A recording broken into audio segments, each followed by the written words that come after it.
Welcome to the Heal Your Hunger Show, where we get to the heart of why you overeat and how to stop. If you struggle with food and weight like I did, welcome home. Hello and welcome to the Heal Your Hunger Show, where we get to the heart of why you overeat and how to stop. I'm Tricia Nelson, your host, and I'm really happy to have you here. Thanks for listening and watching. If you're watching, you can see my wild and crazy, what is this, a leopard? I don't know what the hell this is. I've got this wild top on, but anyway, I thought I'd just funk it up a little bit. So anyway, glad you're here in whatever form. So today's show, I'm going to cover what and who an emotional eater actually is. We hear that word quite a bit, those two words, emotional eating, but I want to dig into it and see what this is all about.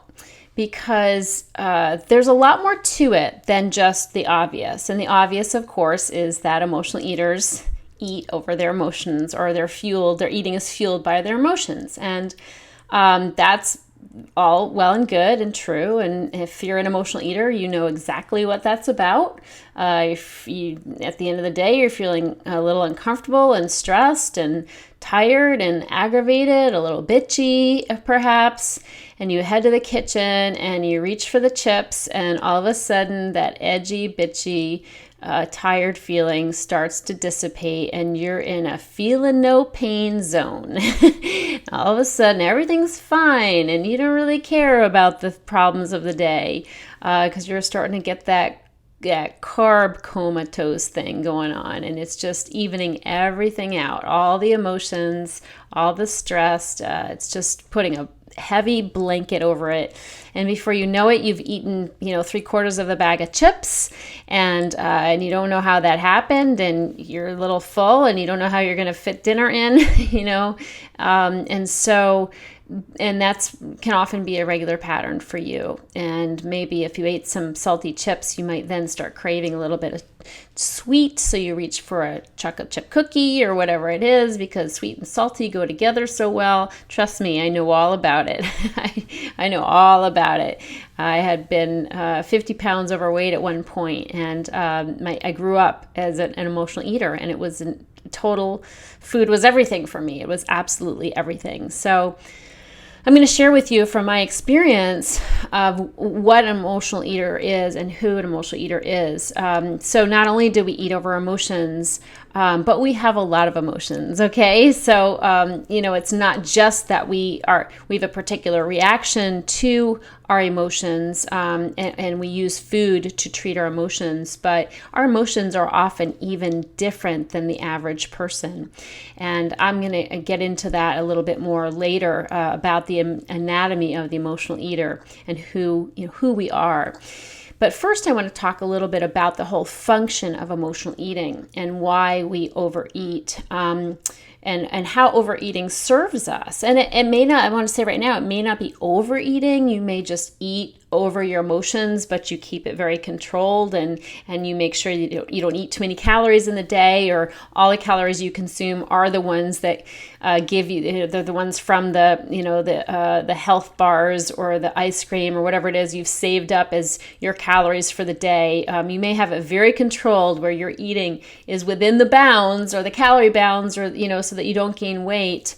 So it's not technically overeating, but it's still emotional eating, and that may be the case for you. You may be somebody who can keep it within the bounds often, but not all the time, and so you tend to be controlled for several days at a time, and then you let loose, and you can no longer control it, no longer, the careful planning that you have done just busts open, and you can't do it anymore, and you just are off to the races, and you're eating and binging in boxes and bags, and that's certainly the case for me. I didn't do a whole lot of controlling, to tell you the truth. I mean, I was terrible at restricting. I tried to starve one time, and I lasted till 2 in the afternoon or so, and then it was all over, and I was eating a whole bag of chocolate chips. I remember that distinctly as wow, I suck at suck at starving. I suck at anorexia. That's not going to be my eating disorder. So,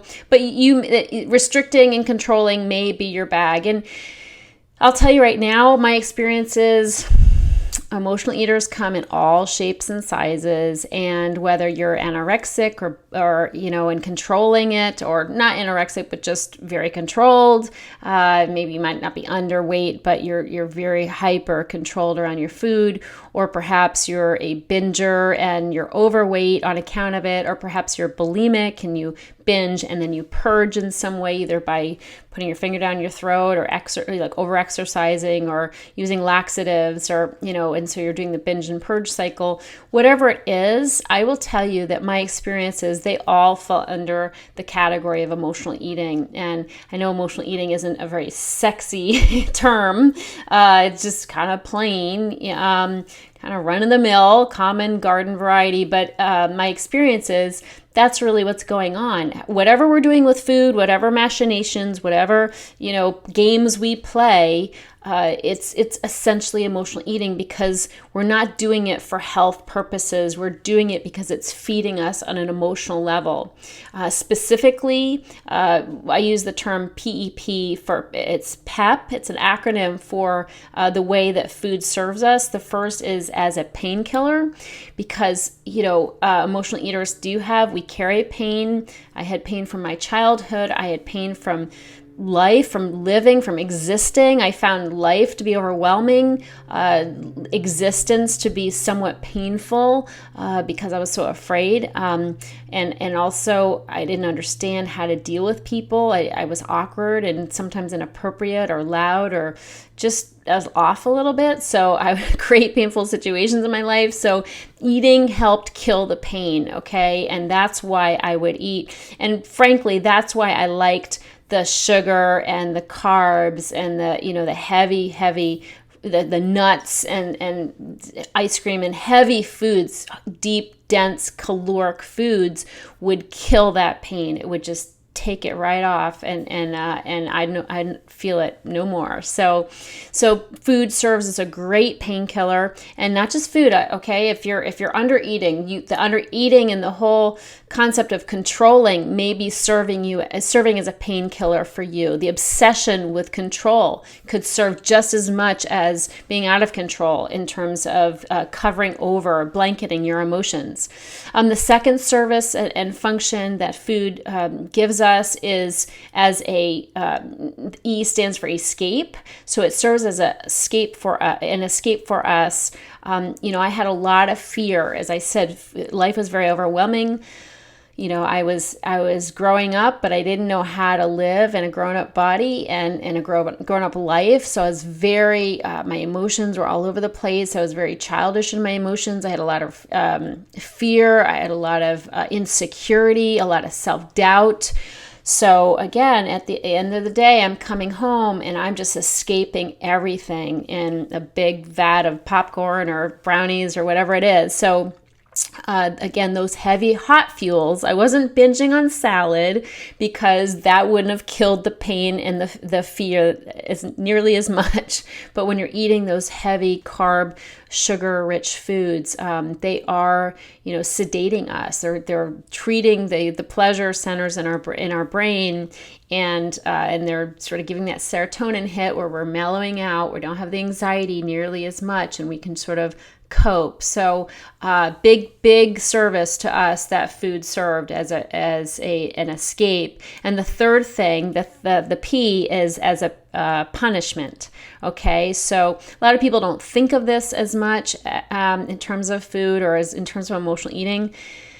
Whatever I was doing with food, whether it was under eating, overeating, purging, over exercising, rationing, whatever it was, hiding, sneaking, anything I was doing, purging, really, I was doing it as a form of punishment, ultimately. Again, sometimes it doesn't seem like a punishment because food's what we want, right? We feel like we're treating ourselves. We feel like it's a reward. So we're like, there's no punishment there. This is exactly what I want and what I deserve. So we'd sit down with our favorite foods. We'd turn the phone off. We turn the TV on, and then we're in seventh heaven. We're in our zone, and nobody can bother us.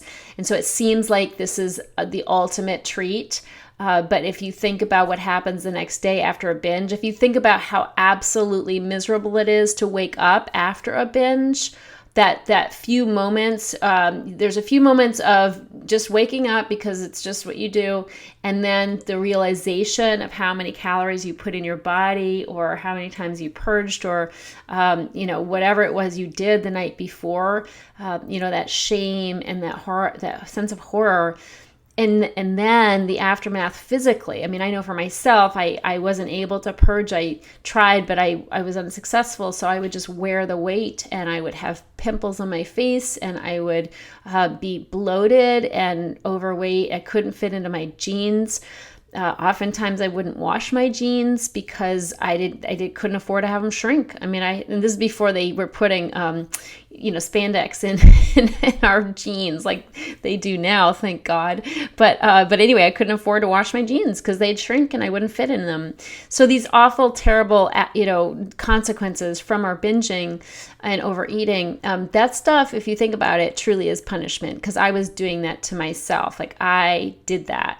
And so I was punishing myself. And so I find over the years, what's happened is that people, we have this pain, we have this fear, and we have this guilt. Emotional eaters have an inordinate amount of guilt and shame, and we punish ourselves with food. And so these three things are the primary drivers. This is what we've seen over our 30 years of working with people with eating issues, is that close to 30 right now, but essentially we're eating over these three emotions, and these are big emotions. There's a lot, it's a big umbrella, so a lot goes under that PEP, but that's essentially what's happening, and you can really whittle it down to that if you take a good look.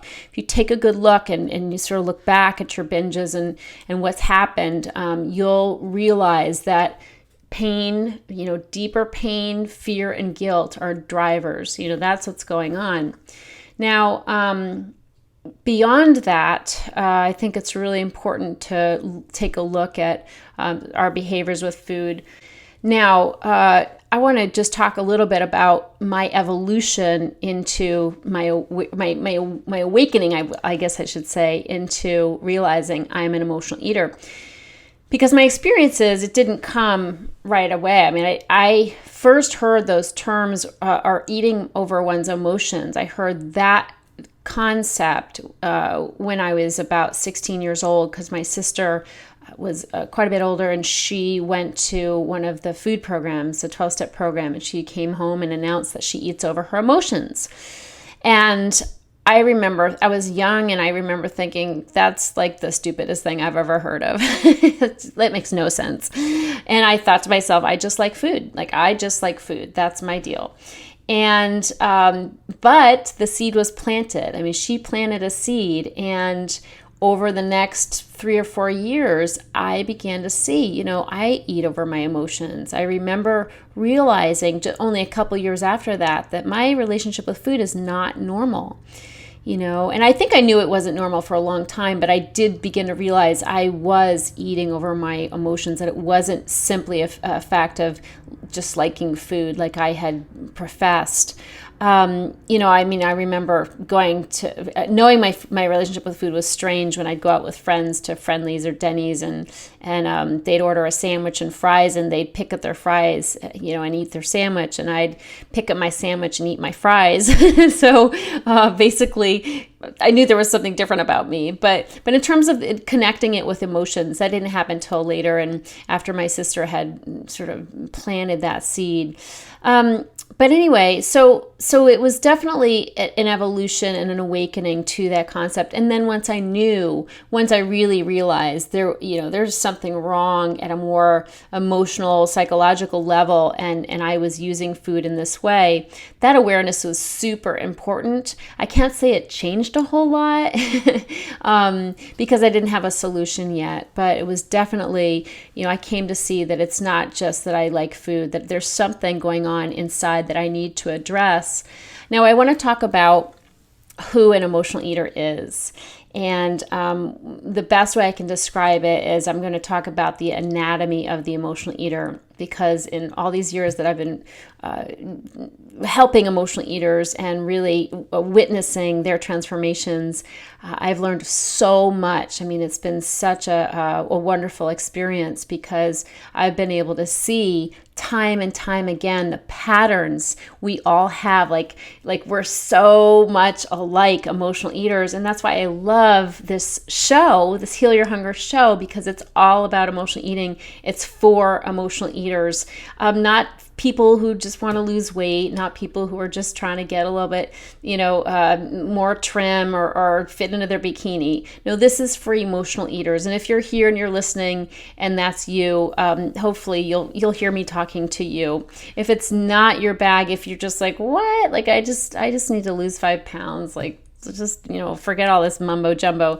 It's probably not the show for you. There's other ones that can help you with that. But I'm here to talk to people who are, time and time again, losing control around food and not able to eat moderate amounts of food. I hate that M word, moderation.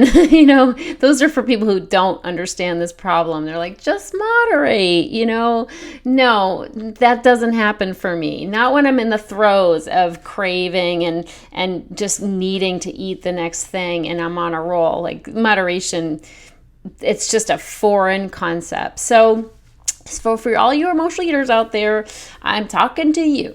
And I want to talk about the anatomy of emotional eater, which is basically a whole host of traits that are very germane to the emotional eater's experience.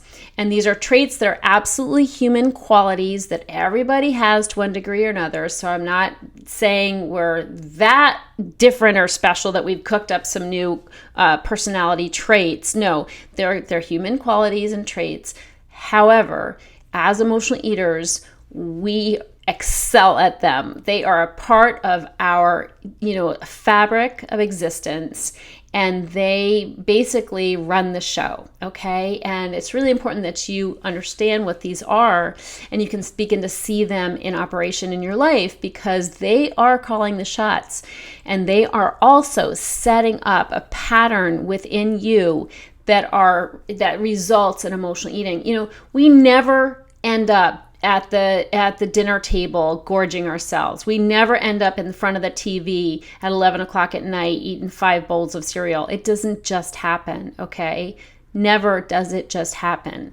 It may seem like a fluke. If it's a chronic issue for you, it's not a fluke. It's clearly a pattern, but it's the result of a whole lot of other things, and that's the anatomy of the emotional eater. That's these traits that get us into trouble. The way we react to life, the way we respond to life, the way we view life is causing us stress, it's causing us pain, it's causing us fear and guilt, it's causing conflict in our relationships, it's causing a burden of pressure and miscommunication. There's a lot of things that are happening on account of us and on account of these traits that we act on and carry out in our lives. And if you don't know that and you're just sitting there trying to diet, trying to lose weight, you don't realize that, the weight gain, the weight that we're carrying in excess, that's the caboose on the train. That is not the problem. The weight is, trust me, it's the caboose on the train. It's the first car and the second and the third and the fourth and the fifth. Those are all this composite of traits.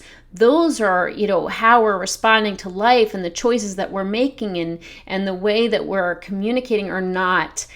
Those cars that precede the caboose are the ones that are creating the need to overeat. And so that's what I'm going to talk about. I won't cover them all here. There's a whole lot of them. You'll get more information about that through my book and through maybe some programs down the road, but I'll give you a few of the highlights, okay? The first one is, as emotional eaters, we are sensitive souls, okay? We are super sensitive, where we wear our heart on our sleeves.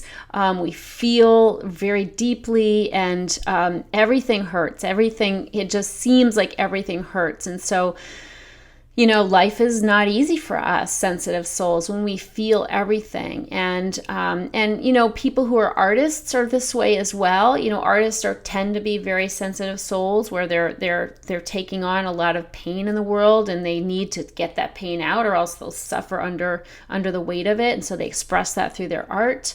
It's really important to know that as sensitive souls, we take on a lot that's not ours. So we often very empathic, and so we absorb the pain of other people. I know I grew up doing that, no idea I was doing it, but there was pain around me growing up, and I ended up with a boatload of pain that I needed food to try to cope with. And so, and I believe I absorbed that pain because I had that trait of being so sensitive, and I was just like a sponge.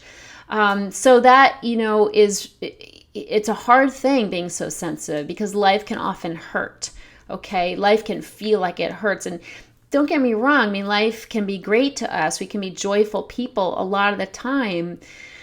But I find, first of all, that food helps us be joyful. Like, food helped cover up the pain so that I could be joyful. But deep down, if I wasn't overeating, if I wasn't anesthetized with food, oftentimes I would hurt, and I would feel the pain of other people and of the world. I mean, we're deep feelers and sensitive. So, I mean, we're probably the ones who give money to, when we see those ads on TV for starving people in Africa, or for the dogs, that are all locked up and they need a home, or they need their vaccines. I mean, we're the ones dialing and donating money because we can't stand to see the photos. We can't stand to see the pain, or because we feel the pain. So being a sensitive soul obviously has a big upside. I'm just telling you right now about the downside, because when not dealt with properly, when we're so sensitive, that will drive us to overeat. So that's why I'm bringing this to your attention, is we can't afford to take on everybody's pain, because otherwise we're going to be reaching for the food in no time as a painkiller. So we have to be aware of this in ourselves.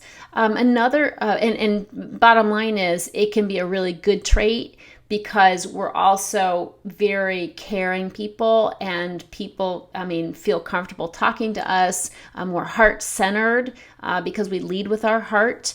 And so there's a lot of upside to being a sensitive soul, and the solution is not to get less sensitive, okay? It's not about getting hard and cold. That won't do us good at all.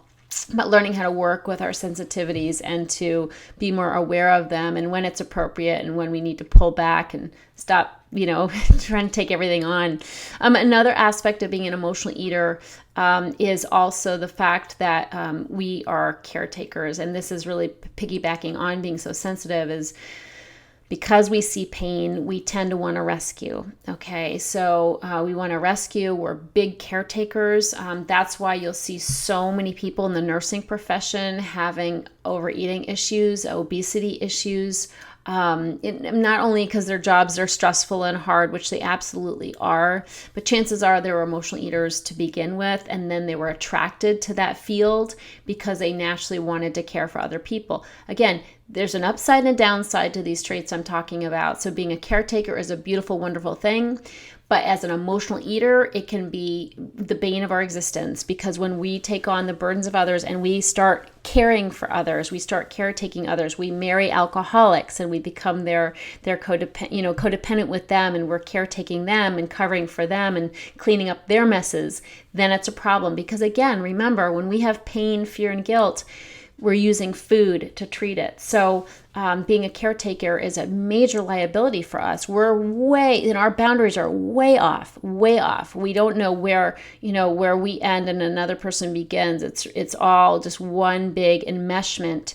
And it's so hard for us because we're taking on everybody else's problems and we're trying to solve them. And at the end of the day, we're tired and we're stressed and we're self-pitying because, nobody's taking care of us. Like, we're doing all the caretaking. Nobody's reciprocating because we're usually caretaking really selfish people, like alcoholics.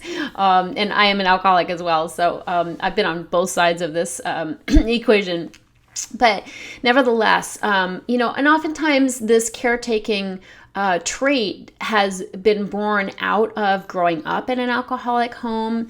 I mean, if somebody grows up in an alcoholic home, they'll either become like the alcoholic and become an alcoholic, or they'll become like the emotional eater, or they'll be the emotional eater where they're taking care of the family members. They're really picking up the slack, and it's not a bad trait. It's just it's an unfortunate one for us, because what it means is that we are under a heavy burden and we necessarily need support, and we usually go to unhealthy things as support for us. So just know that, and hopefully you're seeing a little bit of that right now. Another trait, and again, this is another piggyback trait, is that we're major people pleasers. And I'd say this is probably the number one overreaching, besides being sensitive. Being a people pleaser is like the number one prize for emotional eaters, because that's what we are through and through. Again, we're not the only ones. Women in general tend to be people pleasers.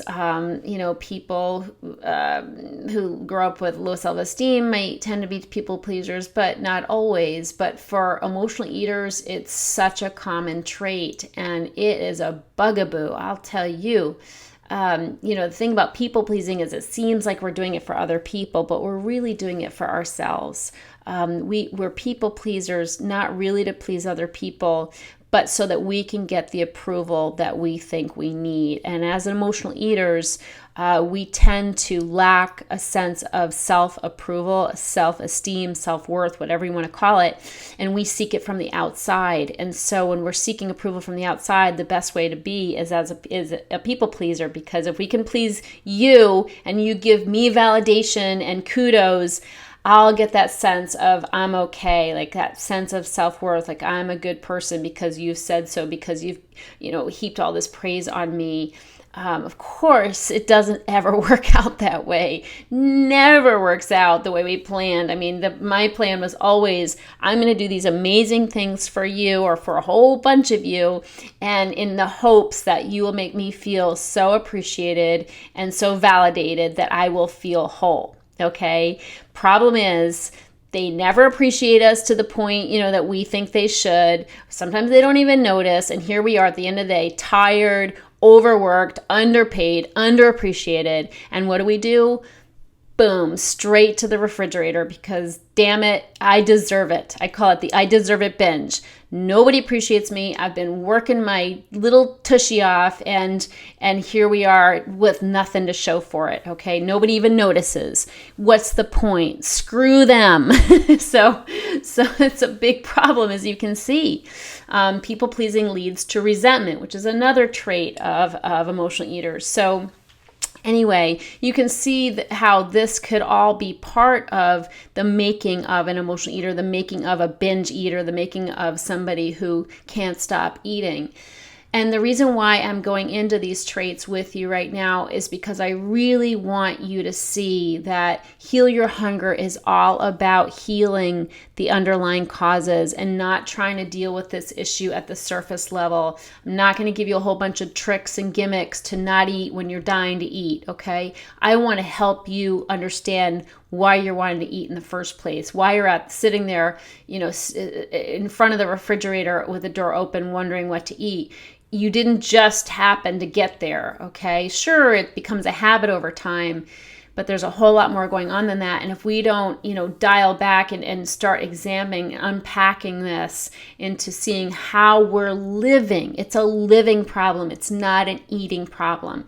That's what I want you to know. And that's what, hopefully from the bottom of my heart, I hope I can express to you is that Heal Your Hunger is about addressing our living, how we live so that we can learn to eat differently, because we got to go to the source. We have to go to the source, or else it's a hopeless cause, trying to fight food at the food level while we're in the kitchen, while we're just rip-roaring ready to go, and we've got that monster-sized hole in their soul. Too late, way too late. So let's unpack this and look at the traits that we have, that we are playing out in our lives, that we can do something about. And that's the hope in all of this. Sure, we have these tendencies to be rescuers and caretakers and people pleasers and, empaths with our friends. Sure, we might have that composite of traits, that anatomy of the emotional eater, but that does not consign us to a life of misery and hopelessness and overeating. Trust me, just the opposite. If you have this information, if you can see these patterns in your life, then there's an opportunity to make changes. Then you can start setting boundaries. Then you can start, choosing to make different make different decisions in your life so that you're not burdening yourself. So you're not you're not doing somebody else's job or 5 people's jobs and coming home exhausted. You're going to start making self-caring choices that will directly affect how you eat. So that's the good news. I'm super psyched about that, and I'm really excited to share this with you. And there's a lot more to come along this lines. And I'm just, I'm glad you're here on this journey with me. And please, I hope you continue to tune in, because this is the real stuff, guys. This is the real stuff. Put away all the control mechanisms on food. You don't need them. It's really about going to the heart of the matter. So really excited to have you here. If you enjoyed this show and want to get free support, insider health info, exclusive invites to events, and more, visit healyourhunger.com.